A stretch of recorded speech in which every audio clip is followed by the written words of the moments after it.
Get ahead of postage rate increases this year with Stamps.com. It's like your own personal post office. Sign up with promo code PROGRAM for a 4-week trial plus free postage and a free digital scale. No long-term commitments or contracts. That's Stamps.com, code PROGRAM. The following production is part of the We Be Geeks podcast collective.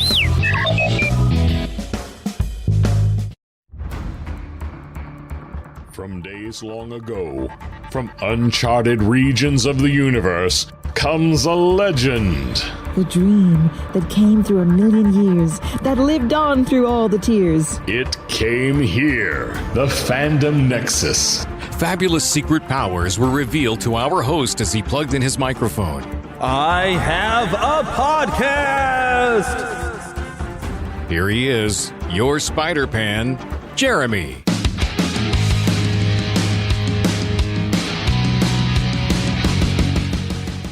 Should I be British or Arabian today? Whichever one you feel like. Whichever one, because I always want to say hello! Hello! I'm either Mrs. Doubtfire or I'm that guy from Aladdin. I don't know. Hello. Hello there. Yeah. So this is Jeremy, your Spider-Pan. Yes, sir. Oh, and guess who that other voice you've already heard? Here's Lost Boy Philip. Hello. We are both here. We are super excited to be here. Now, we were actually supposed to be recording this as a live event. At a conference thing that got postponed. Yes. I won't get into the details. It's kind of sad of what happened. We'll probably be able to do and record a show live at some point. But I do want to remind you all. Okay, so I am live. I don't know about you. Right, the 27th. If you happen to be in Missouri, or maybe you're already making plans, so yeah, that would be the 20th, because it's going to be this Saturday. That's September 27th. Meet us 10 a.m.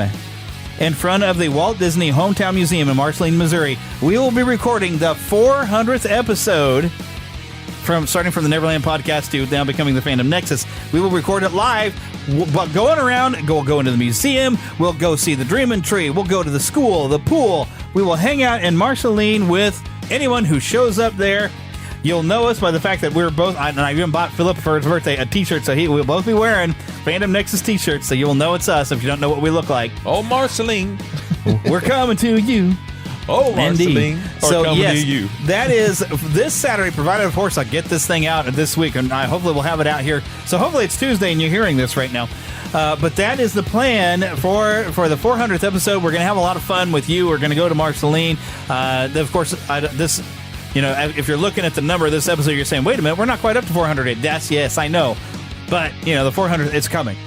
So, but other than that, and my music ran out for my introing this stuff. Today, we're going to talk about a bit of a rarity, and only us 80s kids are going to remember this. Shirt Tales. I like it. From Hallmark greeting cards that became, they were toys. I'd like to interject at this point. Things changed a little bit with our plans. We won't be talking about Shirt Tales this episode, but we will in the next episode. Later on in the show, you'll notice that Philip is gone. We weren't able to finish recording. We had to stop in the middle of the recording for something, and we came back, and I did something wrong with my recorder, and I did not get it recorded when we recorded the second half, and I couldn't stay any later than I did recording over at his house, and my blood sugar was getting low, so we had to stop. And so I'm picking up the recording on my own after the fact. So things are a little different.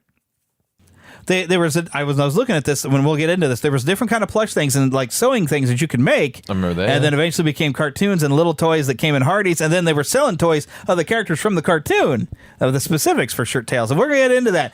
This is our Shirt Tales episode.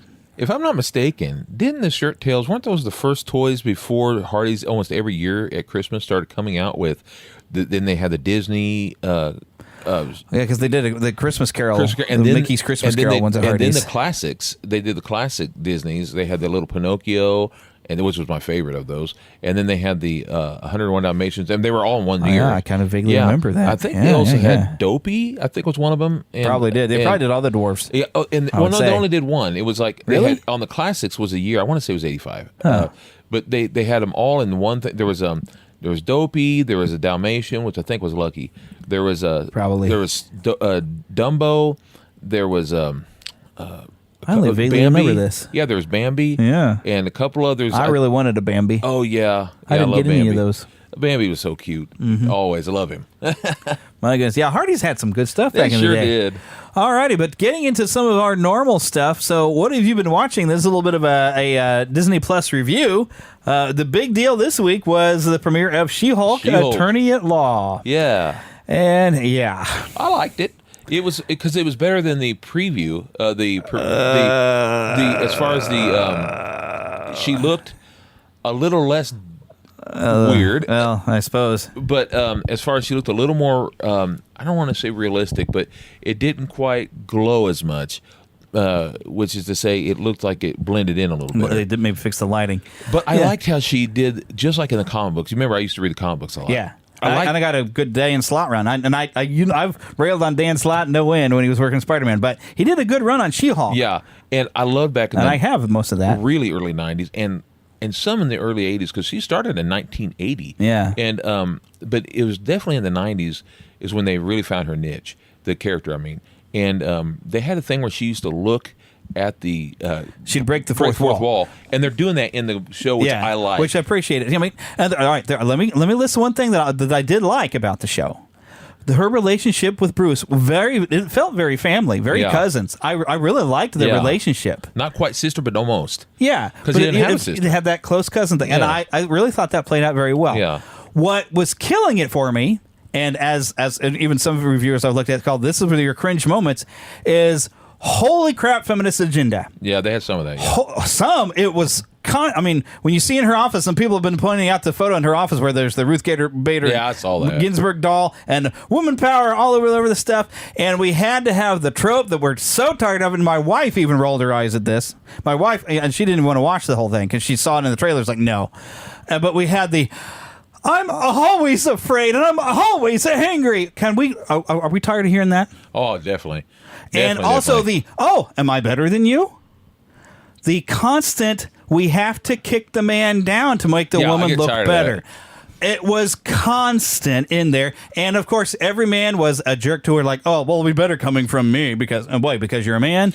We had that. Yeah. We have the, she says she's infinitely better, quote, at controlling her emotions than Bruce, but yet we see her when she's first, turned to Hulk, she gets mad at being, and they were being kind of schmucks. But of course, because we're being feminists, we have to have the worst men that have to go and follow her outside of a bar and, to go. And so she hulks out on who knows what. But are we not tired of that? Did we not learn from Captain Marvel to, we don't need to put men down to elevate women? Now, I could be wrong. But one thing I think that they did in that was, now, like I said, I could be wrong. It seems to me like they're showing that she's over exaggerating. At least in the beginning, because yet people are treating it like, oh, I saw this one thing where they took her preaching moment and say, oh, she's just so right, and I'm like, really? Yeah, really? Well, pardon me for what I'm about to say, because if you're younger, I apologize. A lot of young dopey kids who don't know any better yet. I mean, I guess getting preached at a while ago about something silly that didn't even matter, but they don't understand yet because they're not there. Not because I'm smarter than anyone, but I wouldn't show this to a kid. There was so much language in this. Yeah, I wouldn't show it to a kid. There's a lot. I'm talking about young. I don't mean kid. Yeah. I mean younger people that and it's not their fault. This is what they hear all the time, that women right. And no, I wouldn't have put all that on there. But I just mean I like that. Finally get a good run of the character herself as far as her at times. But hopefully, what I'm hoping for is that she'll learn that she's not all that, and she has to learn as she goes. I bet she won't. I like. I bet she won't. Bruce Banner is trying to teach her. Yeah. You got a lot to learn. Yeah. And not I want her to learn that he was right about stuff. Yeah, not because it has nothing to do with the fact that he's a male.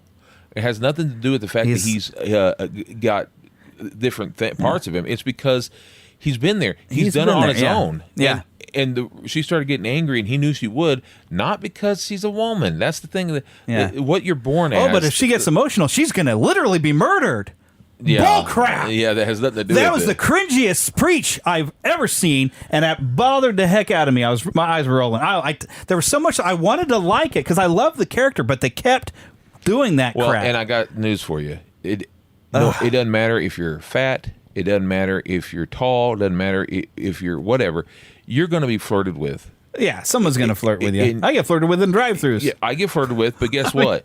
I'm kind. I go on. It's just and look, I'm not attractive, but you're kind. You go on. You just say thank you and move on. Yeah, you move and on. just don't do anything. And it doesn't mean okay. I will say. I think there's some bigger cities. I'm going to say on the coast. Well, that'll learn your lesson there between California and New York. Apparently, that's where you have a lot of those severe problems. Out here in the rest of the country, we don't treat women that way. No. So maybe you need to move. I will say, I can imagine that it would be terrifying if you're in a city like New York. Yeah, and if they're following you, because I've seen some video where that would happen, but I'm like, that's a bad city because the rest of the country ain't doing that. That's not a problem for most men. Yeah, there's a very few, but they treat it like every man acts that way. Yeah. And I even like some people have pointed out where she went through this whole thing, like, oh, yeah, you're talking with me about a controlling emotions. She's talking to a man who had the woman he loved died, and not a thing he could do about it. Yeah. And yet because she got catcalled, that's so much worse. Yeah. So, I'm sorry. The show kind of ticked me off. Well, because I thing, wanted to have a good She-Hulk show because I love the character, but I knew it was going to live to an agenda. And even from the trailers, my wife was like, "I'm sick and tired of this." That she's being told that she needs to be empowered, and somehow or another she doesn't have power. She's tired. She feels like she's being insulted by the feminist agenda, and she is. Women are in a way. We've seen him punch down. We'll see where it goes. It's one thing I do like is they left it out there to where now if it just gets worse, he couldn't stop the Jeep. I'll feel all he had to really do was because put a hand on I it love or just She-Hulk. hold on to it. Now I like the show so far. I don't love it. Have the conversation. But I like it so far. He could prevent her but from I do think going. it could get better. If you I really don't know if I'm going to watch a second episode because if I get preached at one more time, of the Jeep. No, you will. They completely. I'm probably just not going to watch, and it makes me mad because I wanted a She-Hulk show. When I first heard they were going to do it, I was like, "Cool, She-Hulk," because there's potential. There's such humor and so much stuff like in the Dan Slott run where they had at the law firm where all these different superpowered characters were a part of it. That was such a nice ensemble of characters. It was so much fun. I thought that's what this show could be. She's female, whatever. But no, we got to have an agenda, and men are horrible. We're all just pigs. And let I already knew that. And here's the thing. Here's the example I brought up because speaking of things I was watching this week. So I was trying to put myself to sleep in the middle of the night because I wake up sometimes at like 2 or 3 o'clock in the morning. I'm like, okay, I need to go back to sleep. So I thought, I know what'll put me to sleep. Superman 4: The Quest for Peace. Yeah. Now this is a trash fire. Oh, it's horrible. It's a dumpster fire. But you know why? This was when Christopher Reeve, and despite his noble intentions, like, oh yeah, we'd rather have peace. Nuclear weapons. This is a bad thing. Despite that being, yeah, we can agree with you, Christopher Reeve. Yeah. You don't make that your entire premise of the movie because why? You didn't think about story. You didn't write anything. You just wanted to have your agenda. And not just that. And the story sucks. The characters are awful. And the poor guy, not just that, the company that took it over. Remember? Oh, yeah, well, because Warner Brothers didn't want to make it. That's garbage. The people that took Canon it over. Film Group, I think. It was terrible. The special effects were the lousy. Effects were bad because they knew this is a terrible script. It was and awful. Because they were more worried about an agenda than they were with just telling a good story. Yeah, it was awful. And that's what happens. For the love of God, people, stop. Stop. Just tell good stories. You have so much material and such great characters, to work with. Just tell us a good story. But what have you been playing this week? I'm going to turn that corner because I hate to rant on the show. Well, I've been watching other things too. Fun, old, stupid stuff. I've been watching My Two Dads, which it's been fun, but it's funny. I doubt they do it quite like that now. It's probably a different kind of Two Dads. If they remade that show, it's going to be an entirely different thing. But no, they could make it work because they were both potentially the father of the child. But of course, now you could DNA test and you'd know. But the reason Maury Povich would show up. They could have then. But the reason why they didn't was the mom said it was important. This is the theory of the show. Yeah. The mom said she loved both men and they were both very important and they both needed her, the daughter. Yeah. And it was really nice. But they'd make them bisexual at least if they did it now because you both slept with this woman, but now you're both gay, and that's why there's two dads. The best part of that show agenda. was Paul. Paul Reiser was so great in that, and the other guy's fun too. Yeah, and then I love the other guy, BJ and the Bear. He was known for. And then the judge on there, she was so great. Oh yes, they used that character as the same character. She showed up on Night Court a couple times. Yeah, and she was great. Yeah, and then I've also been watching fun old Buck Rogers. Meanie.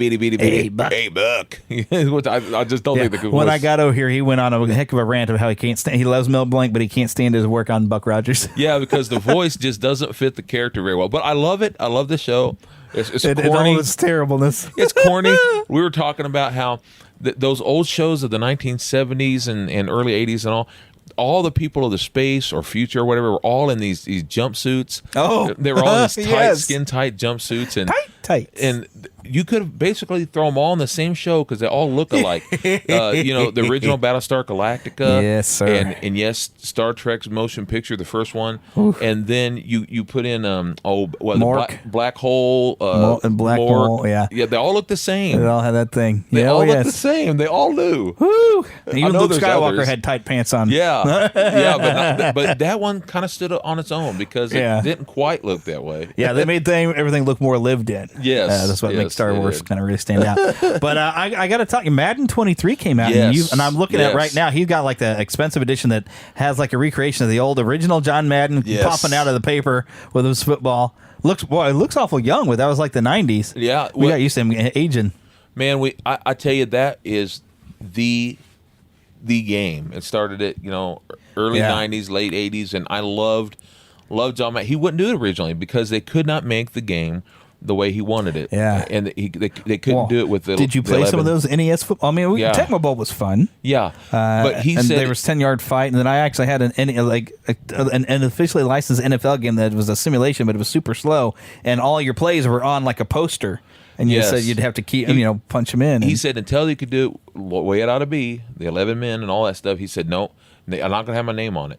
And so, but the great thing about this game, I haven't even played the actual game yet. I've played this thing they have on here. It's like a salute to him. Yeah. And it's a wonderful thing they have where you play Madden, the young Madden, they call him, the way he is on the first team he had versus older Madden, which he's really not old. It's just a couple years later where he's on the AFC team and he's coaching the Raiders. And he's but what they've done is they've got him actually coaching the best of the AFC, his favorites, with his favorite NFC.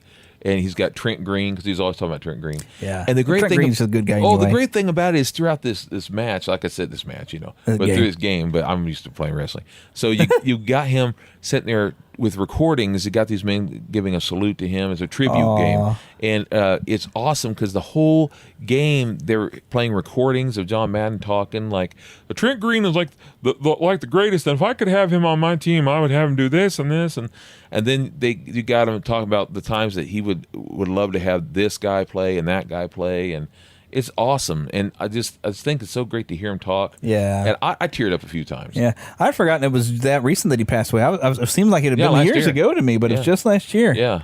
I've had a lot happen to me though since the last year since he passed. So I mean, I've been busy with a new job and life has moved pretty fast. If I didn't take the time to look around once in a while, I could miss it. That's right. So he was Jeremy's day off. No. Boy, could I use one. Anyway, this is a great game. I'm going to get a vacation, but Heather's going to drag me off camping. So Madden 23, it's a great game so far. I got to play it's been getting fairly good reviews. They say it's a lot better than the previous years. They gave it a 7 out of 10 at IGN. Yes. And I'm speaking to Heather. I forgot a story I wanted to tell you. But yeah, so far, I haven't got a chance to play it yet, but you've been enjoying it. But mainly for the nostalgia alone. Yes, the tribute to him is because in between on the halftime they give you a little like a little show. It's almost like it gives a biography type show, and it shows his history, and it's like you'll be playing that game, and it's like, well, there's something we haven't even talked about yet. We haven't talked about the fact that he brought out the big game. They give you the history of that, and it shows about, how about those years that he was sitting there talking about the turducken and talks about all this stuff. And I mean, it's so much fun. I've played it 3 times, just that game alone. They got to have on the replay, though, to have him like he's marking up the field on the replay. They needed to have done that. On the screen, when you're picking out stuff, you see that kind of markings and stuff. Great. And I'm like, man. I love John Madden. He was so much fun. He was so lovable. And he was just a character. He was a personality. He was just bigger than life. I collect action figures. I want them so badly to make some John Maddens. You could make I bet they have. You can make years somewhere. of them. You can make years of the guy. Yeah, I mean, you could. He was that great. You could even do the Ace is a place. Yeah, that's right. Ace is the hardware place. Yeah, the friendly place. He did so much. The helpful place, I guess it was. Remember, he did the beer commercial. Was it Budweiser or was it Coors? I don't remember which. I don't know. We don't talk about beer on this. I don't. But I remember that he did that, and he did some kind of a restaurant. I remember he did so many. He did. I want to say it was Chili's or Applebee's, but I don't know if I'm right. Yeah, I was one of those, and then he did a few others. He knew how to hawk off anything. He was great that way. I bet he ate a few awesome blossoms. Probably. Well, but anyways, quick story. And I'm telling stories on my wife, but I was like, okay, back to school. My poor wife. So today was the first day of school. And she's been getting prepared and really working hard and trying to get ready. And because last year was really rough with the kids coming back, post COVID, and a lot of them didn't even seem to how to act in high school and everything. And when I first saw her, she's leaving the house and she's got some updated her wardrobe, and she's wearing this nice dress and looking nice, going to first day of school. And I get out the shower, and I notice I have a phone call that came in that I missed. She had locked her keys in the car with all her school supplies that she needed, I guess, including, though, the key that she needed to even open up her classroom. That was just today. Oh. First day of school, and she was trying to get there early to set up. And so she calls me to try to get down there. So she just started the year off just rough. Rough. And they even gave her freshmen to be for her advisory period at the start of this. So she starts today with a bunch of freshmen that she said today they have not learned how to be high schoolers. They're still basically in the 8th grade mentality. So, for all you teachers out there, salute. That was my point. But yeah, I figured I had to tell that story before we do this. I hit the wrong button again. Wow. You're having a rough day, too. Yes, I am. I didn't want to complain about my day, though. They've heard me rant enough.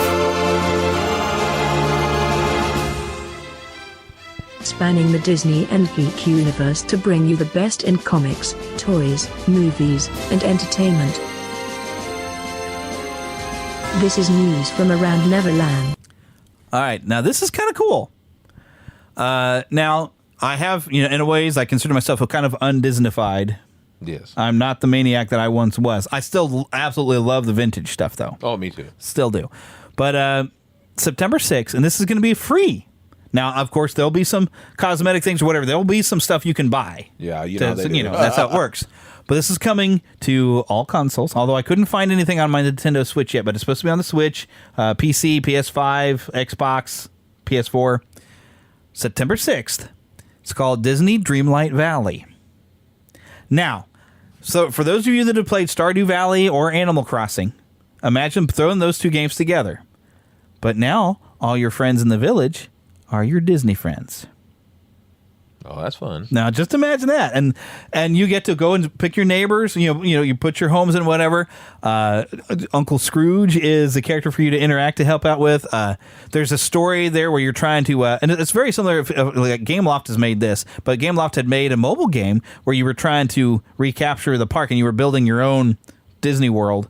And you had to drive Maleficent's evil magic out. They got something similar to that, and where Merlin is kind of guiding you through a story as you're reclaiming the island. And as you reclaim the island, you get to decorate and have fun adventures and meet some of your favorite Disney characters by your own choice. It seems, I don't know how much of a choice you get, but it seems like you get to pick which Disney character is going to live on your island with you.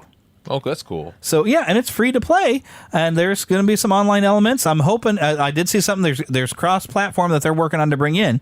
So, I'm hoping if I have an account set up, like with my PlayStation account is based off one of my email accounts, and so also is my Nintendo Switch account.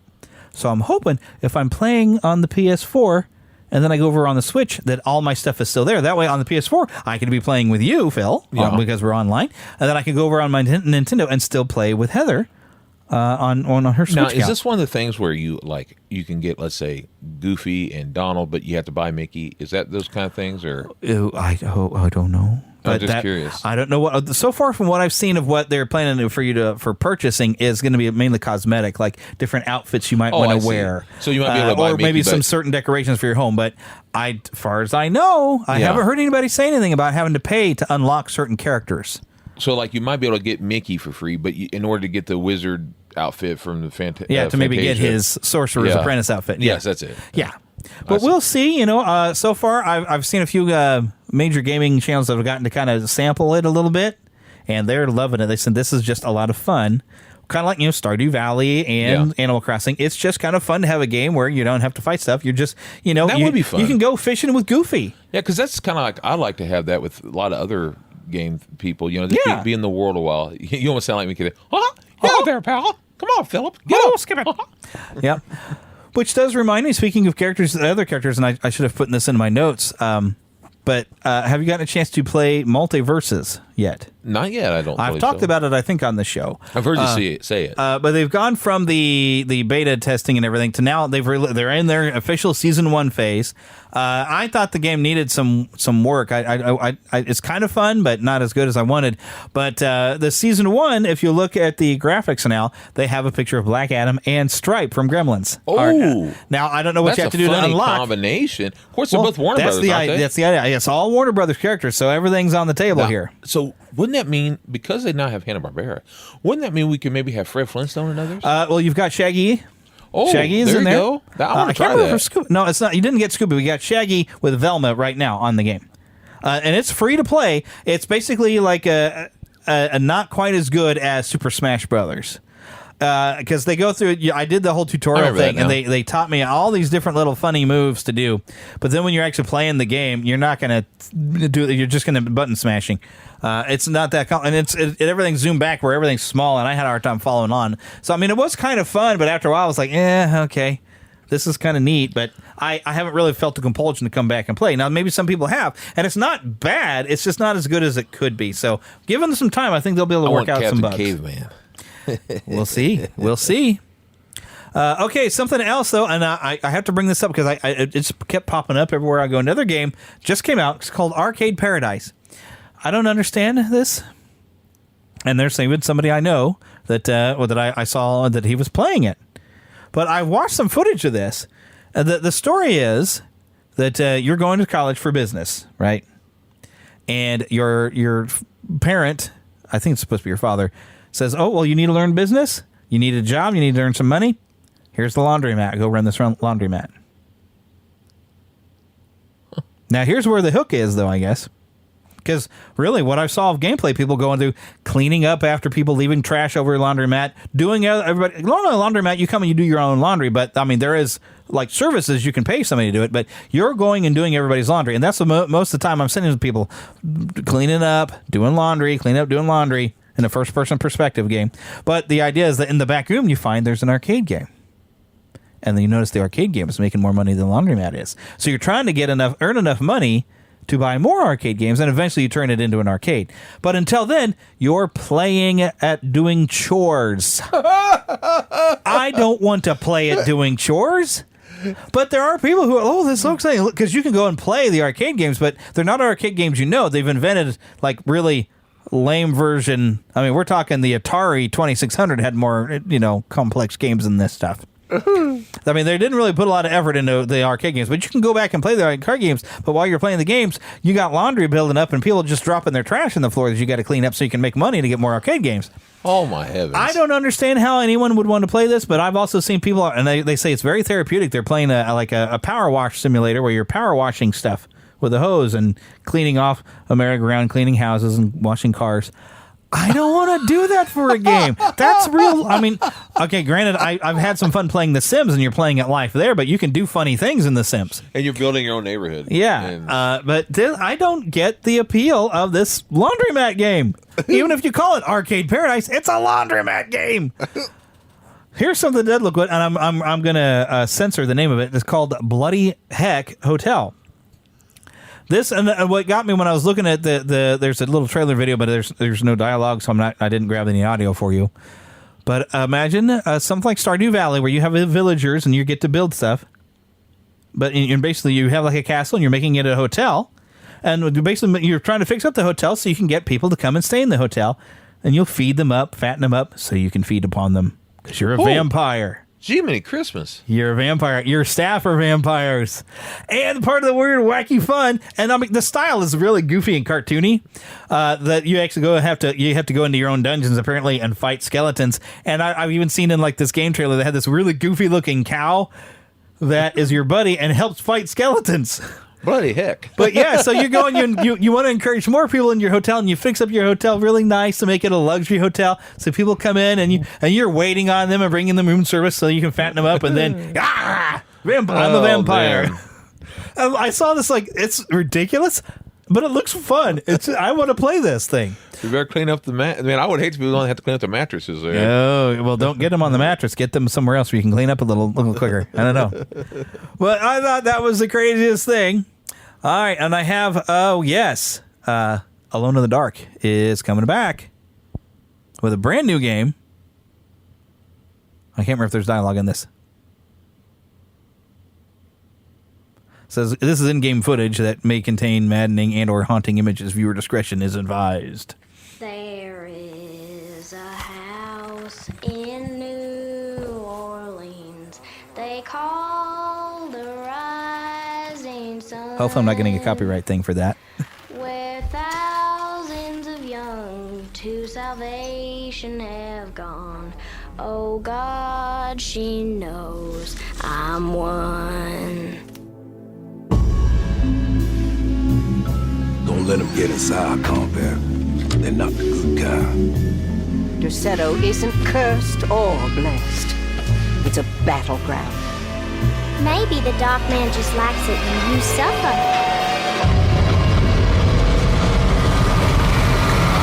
Have you ever talked to a doctor about your condition? This is madness! Are you crazy? Fall on your knees, wear the mask, praise his name.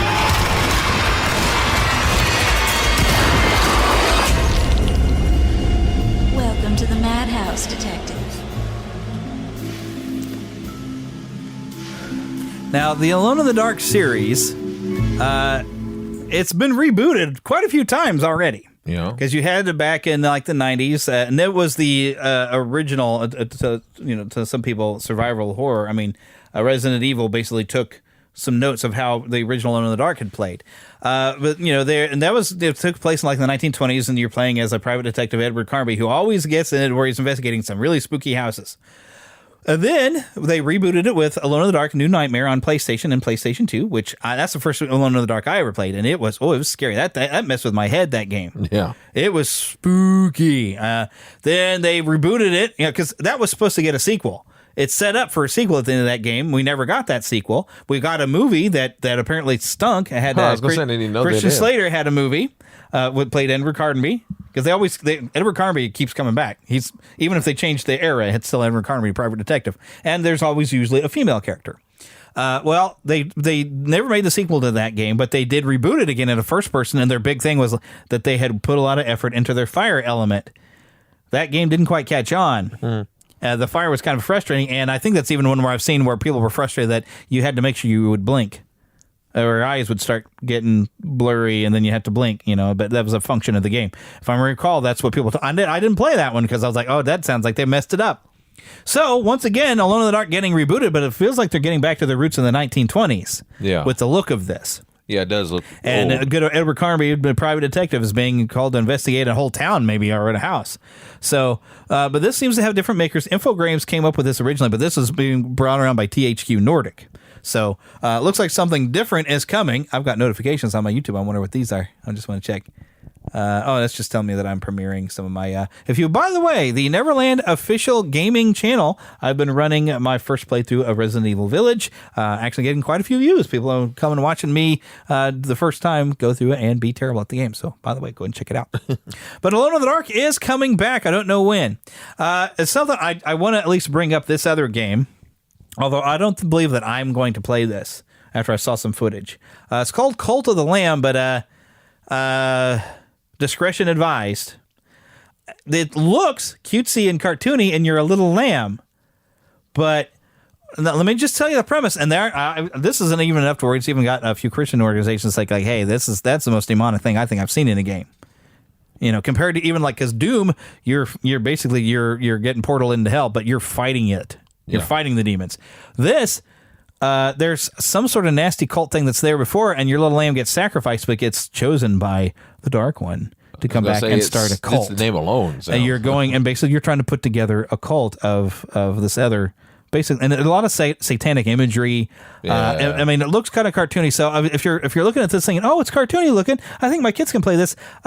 This discretion advised.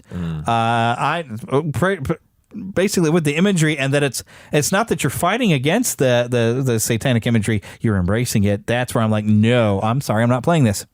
But if you're into that sort of thing, you go right ahead. But I do not let your kids play this game. Do not be fooled by the fact you're playing as this cute little lamb. It is. That's usually kind of the reasoning for the cartoony stuff. Usually. Something else, though, just recently come out, and I've been seeing a lot of reviews on it today. Saints Row has been rebooted. Now, I haven't really played Saints Row games, but I know it went over the top by about the third one. It started becoming more of a comedy. And what is the Saints Row? Saints Row, when it first started out, they were trying to compete with Grand Theft Auto. Oh, okay. But then they realized, we got to make our name for ourselves, and so they started getting silly, and they even have one that it was in space, and then your criminal character eventually was president at one time. Wow. But apparently, by the fourth one, or not the fourth one, but at some point, they got to where they weren't making very good games. Well, this new reboot of the game, apparently, I saw a bunch of different reviewers on YouTube saying I thought this was going to be good, but this is terrible. They've messed up, I guess, some of the gameplay mechanics, and people are really not happy. So, if you were looking forward to a Saints Row return, sorry. Other bits of news getting outside of the world of gaming, and I just saw this video today. I'm really behind on being able to read up on some comics, but DC is really starting to suffer, and things may be turning around because they got extremely woke and they're trying to fit as much. Everybody's got to be gay or something, or transgendered or something. They got to fit as many in there. You're going to find on TV and movies and in comics, you're going to meet more transgender or gay people than you ever will in your real life. At least here in most of the middle America, San Francisco and California may be a different story, but it doesn't. Most people don't relate to that. But I was seeing today. I mean, they feel like everybody needs to be represented. But here was good handicap representation, and DC was stupid enough to wreck it because they wanted to have a good feminist hero within the Batman universe. Because you had Oracle, Barbara Gordon, when she was shot by the Joker and was paralyzed from the waist down, she was brilliant. She was helping Batman. She was helping a lot of other heroes because she could hack into things and she had all the knowledge. And so she was amazing for being not letting her disability get in her way. I love that.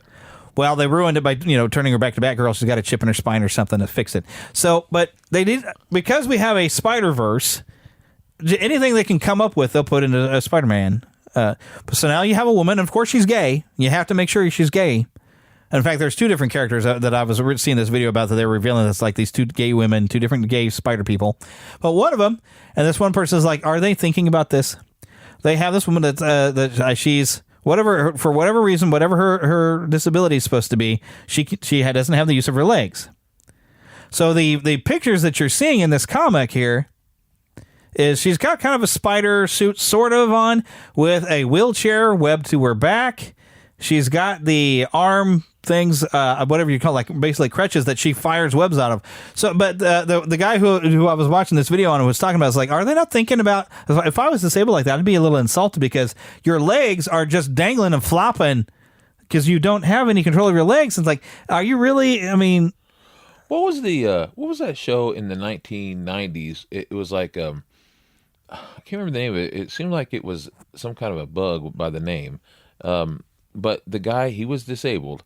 He couldn't use his legs. But in the suit, he could use it. The suit itself was what gave him strength. But he still couldn't use them anytime he had the costume off. I just can't remember the name of it. But it seems familiar. Yeah, he was a black man. And I remember that much. He was a black man, and he was really awesome. It was like a really awesome show, and it seemed like they had a comic of it too, because I remember reading it.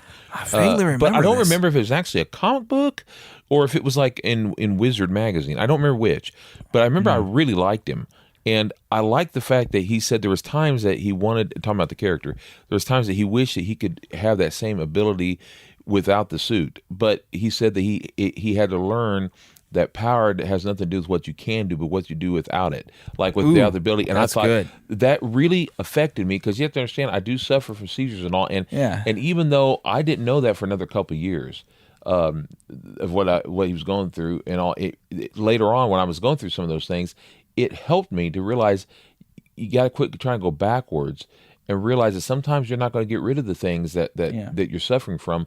But just that line that he said is like, that's right. And I remember praying to God, saying, Lord, I'm going to use that in my life. That line that he said in that movie, I'm going to use that and keep going forward, because I can't stop what I'm suffering from. But it's what you go with, what you're stuck with, and you go with it. I mean, even in the Bible, Paul says that I'm going to be strengthened by my failings health-wise. And so I like a superhero that, maybe he or she can go along. Maybe there's a costume that can help him have that strength. Because remember Xavier could do that. Yeah. Charles Xavier. There's been some disabled people that have done. I mean, heck, even when you look at Moon Knight with having the mental disorders. Yes. But I know it's just trying to make one into a Spider Person just seemed like I don't think they're thinking it out. About with their legs. Sure, I mean, maybe the intentions. Of course, the intentions is more agenda than thinking about how to make a good character or a good story. Because this person was also pointing out this one comic page that was able to be seen. It's like they had to make sure you knew that the character was gay by when she was swinging to her friend's wedding, and when she got into her wheelchair, she was wearing the rainbow colors on the skirt. So they had to virtue signal the heck out of the thing. I'm like, wow. See, but have they not learned that we don't need you to virtual signal all that stuff? But if you're going to have some disabled characters, come up with good ideas and not something that we're like, I don't think the web swing is going to work without your legs. But maybe find ways that, like Charles Xavier or Oracle, you've got some good examples of, okay, we want to have somebody who has no use of their legs. Give them some other abilities that not being able to use their legs don't really matter. Mental abilities, smarts. There's things you could do to where it's not like, oh, that's probably, you're going to probably cause further damage to your spine, But so we heard previously about a Ghostbusters video game on the way that was going to be an online game. It is called Ghostbusters Spirits Unleashed. And there was a live stream that I didn't get to see the live stream itself, but I got to see the recap of it. And I found out a little bit about the game mechanics of this. So there is a haunt level that is in a play area. There's a haunt level. As a Ghostbuster, you're trying to bring that haunt level down by catching the ghosts and also destroying their rifts where they are entering into the place from Ghost World. So you want to destroy the rifts, you want to catch the ghosts. And, of course, you have all the great equipment and even a grappling hook you can use to do that job. And even there's your PKE meter even has an ability to do like a scatter shot thing. And also as a Ghostbuster, to bring the haunt level down, you will find civilians that are frightened, and you have to do a little mini game to try to calm them down. But, of course, your Ghostbuster has to be calm as well, and your Ghostbuster can be made afraid by, of course, the activities of the people playing as ghosts.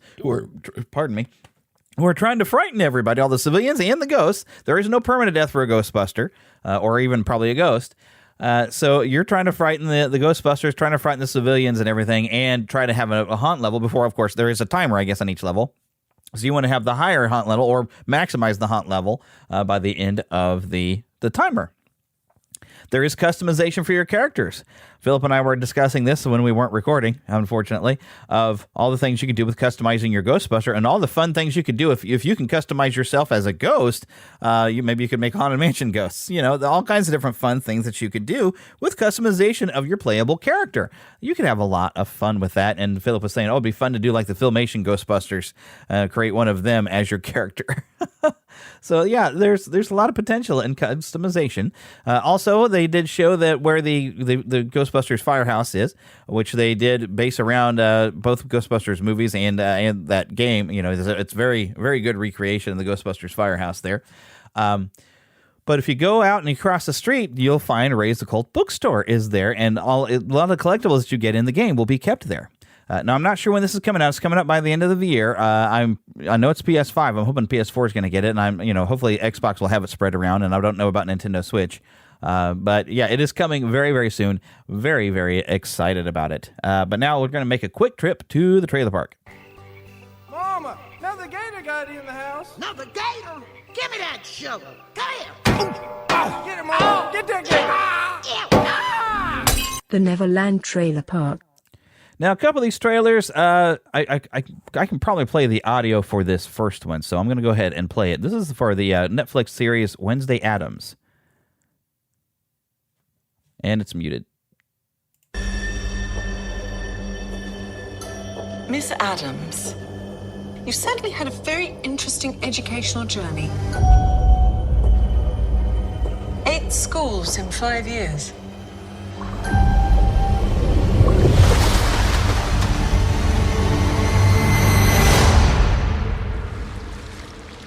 Hey, freak. This is a close practice. The only person who gets to torture my brother is me.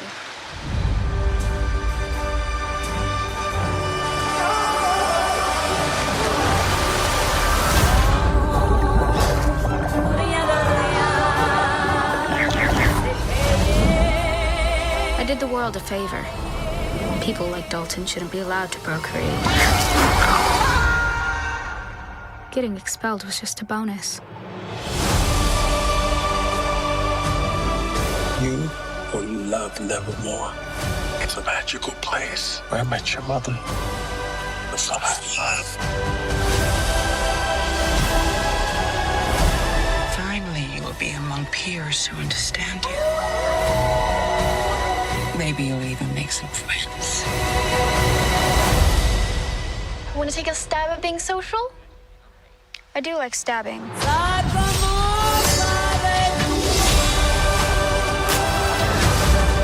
Little did I know I'd be stepping into a nightmare. Full of mystery, mayhem, and murder. I think I'm going to love it here.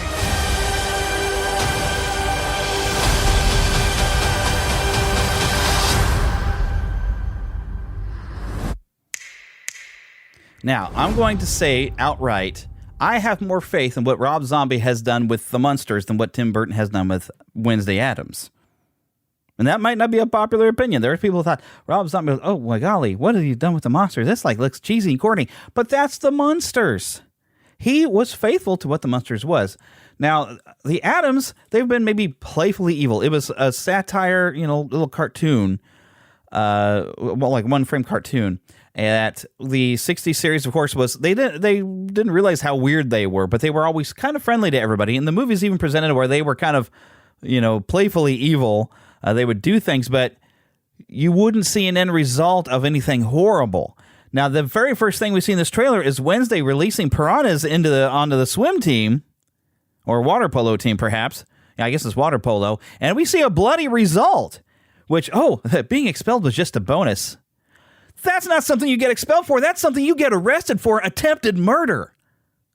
Okay? Already they've lost me. This is gorier than it needs to be. It's rougher than it needs to be. This is not I would rather have a full Addams family, and I love Catherine Zeta-Jones as Morticia and Luis Guzman as Gomez. I love that. That's perfect. I would love to see the entire Addams family in this. And Philip was talking about he's heard something about you might see Uncle Fester, and it might be Christopher Lloyd, but we don't know that for sure. And I mean, the casting seems fine, but Tim Burton has gone too far with this and made to where, no, these are evil and very nasty, not just a little creepy and kooky. Now they're flat out evil and eating people with piranhas. Maybe it's just ate a part of his anatomy off so he won't procreate. That's not really better. And the bloody results, Addams Family does not need to be an R-rated gore fest, which this seems to be presented it to be. So something that could have been family-friendly and just some fun, he's taken too far, and I am completely disinterested in this. But what I am interested in is coming to Netflix, and I can't play this trailer because I'd forgotten. Thankfully, I wasn't re-recording, but the Cobra Kai Season 5 trailer looks fantastic. I can't play the audio because somebody does cuss in there. But we get to see Johnny has quit being a sensei, and he's basically Uber driving. He's got a minivan, and he's painted stuff on the sides of the minivan to look like an 80s metal van where it's, how like crazy dragons or wizards on the side, that kind of thing. But he's painted it onto a minivan, and he's Ubering or whatever with it. And Danielle has, of course, stepped away from being a sensei since their loss in Season 4. Spoiler warning. But things are really stepping up. Cho Zen has come to assist. It just looks really exciting. Terry Silver has become like a quote-unquote role model of sorts and building Cobra Kai dojos all across the area and becoming a hero, even though nobody knows how much of a creep he really is. So looks very exciting that Season 4, I forgot exactly when that's launching, and I'm not going to click the link I have for the trailer because, like I said, there's some language, and I don't like to have language in this show. But something else that just found out about, Obi-Wan Kenobi, A Jedi's Return, a little documentary coming to Disney+.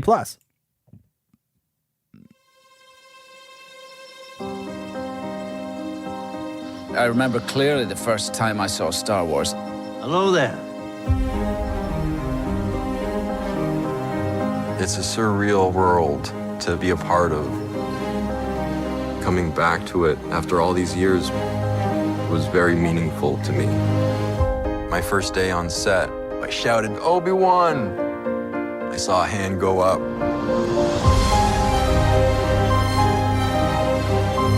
I feel hugely fortunate to be able to do this, but also a big responsibility to trying to do it right.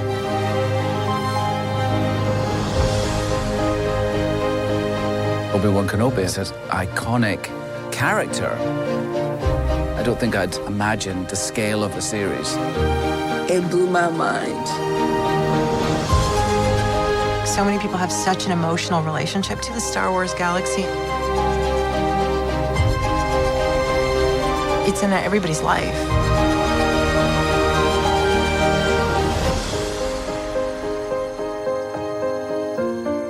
September 8th on Disney Plus Day, which I got to remember on that day to make sure they're not trying to renew me for 3 years, because that's expensive. I might go a month at a time at this point. But, I haven't really watched a lot of the behind-the-scenes documentaries Disney Plus has had on some of the Marvel shows and Marvel movies and stuff like that. But, this looks just neat. I want to check it out.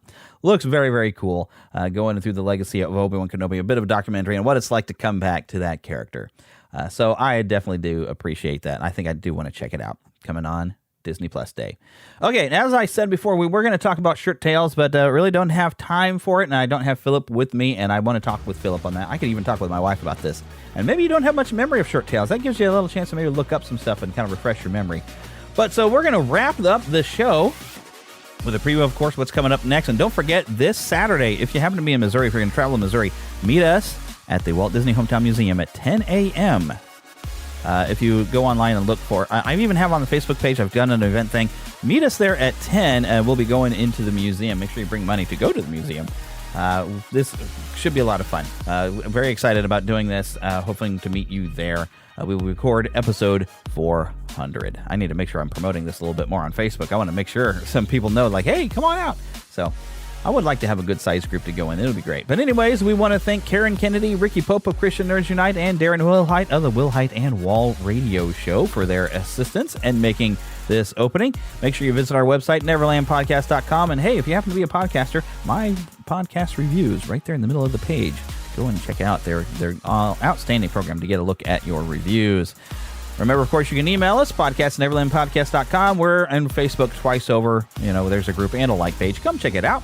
And, of course, follow us on Twitter, although I really just post when episodes come out on Twitter because, Twitter. Twitter's a mess. And don't forget, please, you can donate on patreon.com/neverlandpodcast. It does really help out to take care of the cost that it costs me to put on this show. And now the last thing I got to say to you, get lost in an adventure. We'll see you next week to talk about Shirt Tales, and I'll see, hopefully, you this Saturday in Marceline, Missouri.